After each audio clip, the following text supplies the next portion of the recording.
point, NC State.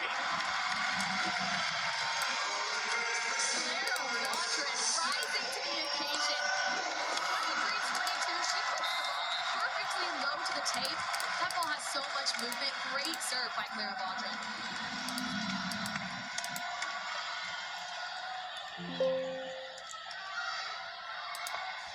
Johnson's rejected. And that's how the Pack takes set 2 to even this matchup 1 apiece.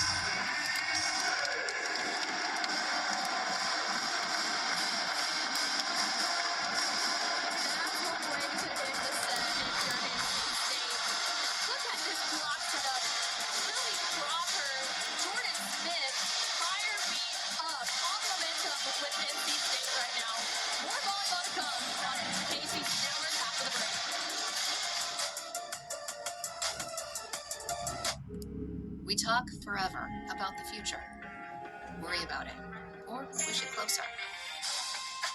We try to glimpse the places we'll go, from ocean depths to the far side of the moon. At NC State University, the future is a thing you make, with bright ideas, new tools, and a wolf pack behind you.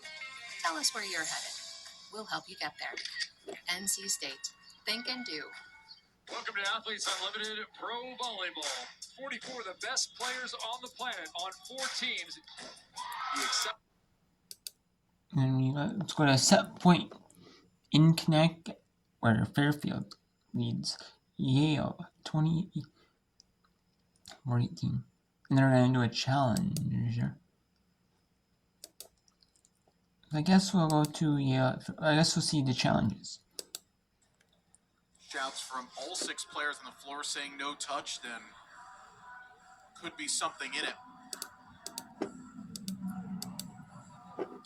It's under challenge for set point. Yeah, as Ava point set, one trying to go high hands. You're looking for ball rotation from that side to see if the ball kind of changes the rotation by any stretch. All right, so here we go. Back of the court. So from that, I don't see the ball changing rotation. Of course, you could be looking for, do you have any sort of a micro touch, like basically just getting off of a fingernail, if you will. But from the side of not seeing a ball rotate change, and I'm not seeing any fingers bend back, I'm seeing this as no touch. However, again, the call on the floor was touch. So it has to be clear and obvious again. Yale has already used one of their challenges unsuccessfully. That came just a few points ago, actually.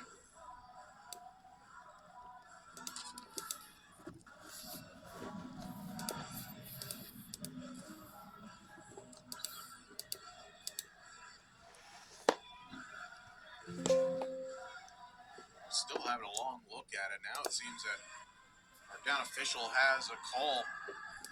Again, if the call's overturned, Fairfield wins set 2.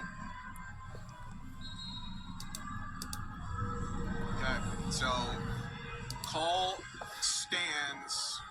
I saw the slashing motion from the down official, which means that there's not enough video evidence to support a potential overturn, but you still lose the challenge.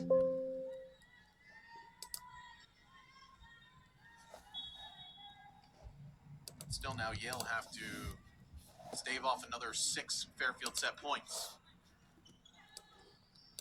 Rivali gets a one-on-one, makes no mistake, and Fairfield will take a 2-0 lead. Well, they needed the dramatics in set number 1, but in set 2, pretty comfortable as Fairfield hitting close to 500 as a team. And yeah, they'll take a 2-0 lead as the teams will go into the talk. Stay with us. Much more to come. You're watching Women's College Volleyball on ESPN+.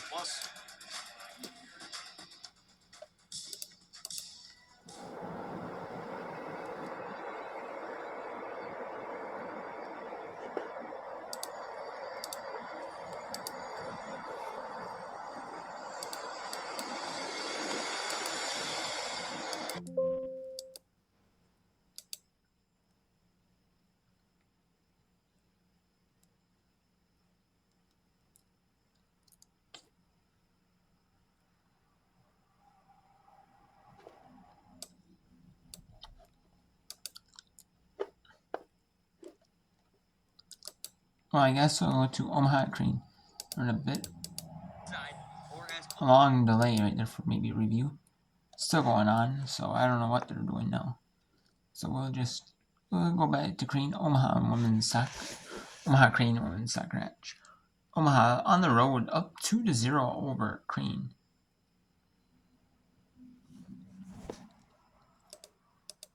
And then a player comes from behind and forces her to do something she doesn't want to do. She doesn't have an outlet. They've got a great job of just creating pressure when they think they've got to run. Sides to Solomon. Now directing traffic is Savannah Solomon to Hyde in the middle and off of Keneally, far side, fighting for position is Offer. She'll send it back in. Great look, and it's just over Keneally, and then the following shot goes wide and right and up top by Kulik. Yeah, Kulik was in a good position. She'd gotten herself forward, waiting on that far post to pick up any trash that came through. Just didn't have the angle. Good job of LaRock shielding her out and not making it an easy task. And now a whistle. Looks like we've got some contact to the head of of Isabel Milne. So she'll have to come off and get checked out. Lindsay Birch will take her spot briefly. A little short in the mouth there. And again, it's been a physical game. It's hard to watch a Creighton women's game and not come away thinking it's a physical game. It's the way Jimmy Walker has his team play. Charlotte Huggard, the starting goal for the second half.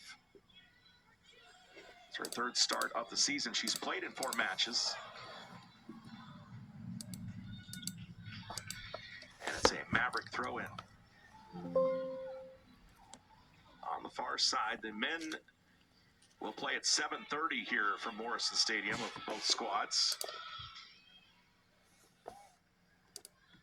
All over the top of Offer. Creighton another throw-in. And for Omaha, you just want to make this second half as absolutely boring as possible. Honestly, with a 2-goal lead, anywhere will do on the clearance. Put it into the third row. Doesn't matter.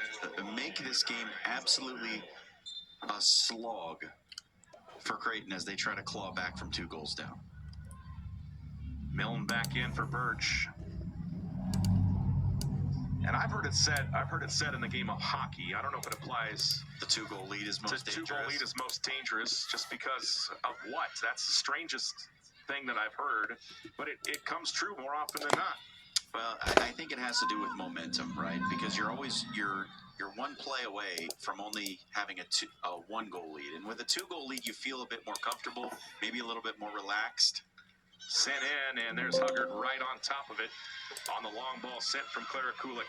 But if that 1 play happens when you're slightly relaxed because you've got the 2-goal cushion, suddenly the momentum is flipped to the other side, and now you're one play away from being level. And so maybe you tighten up a little bit. Maybe the tension starts to creep in. And is there any truth to it that the 2-goal lead is the most dangerous? Who knows? But I think there's some at least reasonable theory to it. Foul on the Jays. That's one of the superstitions that you believe in so much. Yeah, all one of them.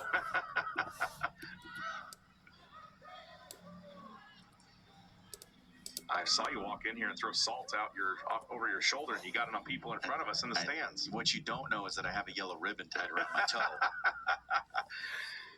We won't talk about the underwear choice again. No. Creighton continuing to battle, trying to swing it the other way. To J. Murray Powell, down the field too much. Clara Kulik was unable to catch up with it, and it's a Maverick throw-in. It looks like Kulik is playing a little bit further up the pitch here in the second half as Creighton's chasing a couple of goals, trying to get her an extra body involved in the attack. Lauren Schmidt with a throw. She's played now in 55 matches for her Omaha career. 5'3" senior out of Papillion, Nebraska. Actually, Leviston. Okay, so let's go back to now Georgetown at Coppin State is back on. well, there's now 9-7 now. So let's go back to that one now. Didn't look too bad when I saw them. You thought Coach Walsh had a big roster. How about Coach David Brooks? He's got 21. 21. Yes. I thought we were only allowed to have 18. I know the numbers went up. They did, but I think there was something with the rules where you can have those type of numbers early on. I don't remember all the rules. Well, you're going to end up with red shirts and all that kind of stuff. But 21. And he flew with all of them when they went down to Alabama A&M. It's a big travel party. So it looks like we're going to get the call here. There is a challenge again. We need Steve to give us the heads up early on. We don't want to wait, you know. I know, that's why I like when they come over here. We've switched the replay so many times, they used to have to come right next to us. That's what they have to do for basketball. They have to sit next to me and listen to my opinion. As I look at replays. I've influenced quite a few. Coppin's point. So it was touched right about there. They're going to say it was Mitchell. Oh, yeah, that finger moves. Mitchell didn't agree with it, but it looked, her hand moved. You see the movement, right? So Garrison gets killed. Her first kill. Her first of the night. And now we'll have Garrison out and Cupid back in as Rollins will come in to serve. 18 aces from Aya, a sophomore from Silver Spring a season ago.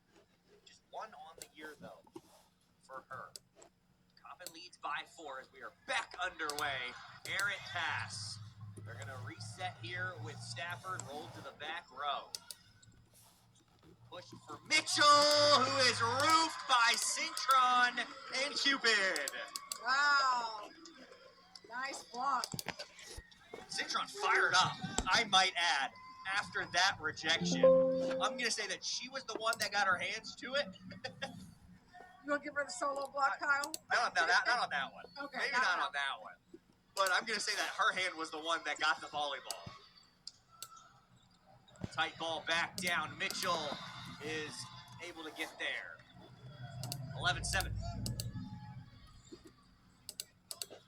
So it seems like, I know we've had 2 long challenges, but this third set has had a slower pace to it. And I think that's because Coppin State is dictating how they want to play the set. I think Georgetown's been able to go fast, but when Coppin's defense is on, they extend points and rallies and wear you out. Slide plays on Cupid, and there's a block. It is Mitchell and Cameron Lee Karachi. Well, I gotta like, you know, the fact that You've are been looking for the calling middle. for it. Yes. Just would have done something a little different with her instead of running that slide. You want her straight up. Out wide, Mitchell. So that is here going to be it for part 3 of the NCAA women's volleyball and soccer whip around here for the day. And then we'll go to part 4 right now. Talk about the very last part here in the world of women's. Or for right now, for women's college soccer and volleyball we will have. So it'll be it. So for right now, and I might do a little bit of after whip around after I finish. Might do a little whip around after like the WNBA game is over. But if actually there will be a little bit into the women's soccer I can do mixed. Well, I can do so. I'll do that.